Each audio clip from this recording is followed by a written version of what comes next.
অনেকে মনে করে যে সংসারের কাজকর্ম ত্যাগ করাই হলো সন্ন্যাস।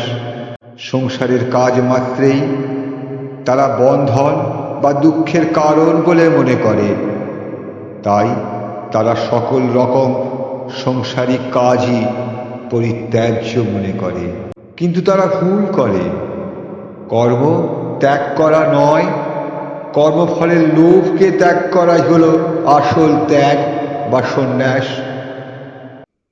একটি উপহার দেওয়াকে তখনই আসল এবং পবিত্র বলে গণ্য করা হয় যখন সেটির মধ্যে আন্তরিকতা থাকে, যখন সেটি সঠিক মানুষকে সঠিক সময়ে আর সঠিক জায়গায় দেয়া হয়ে থাকে এবং উপহার দেওয়া ব্যক্তির মধ্যে কোনো ধরনের পাওয়ার আশা থাকে না।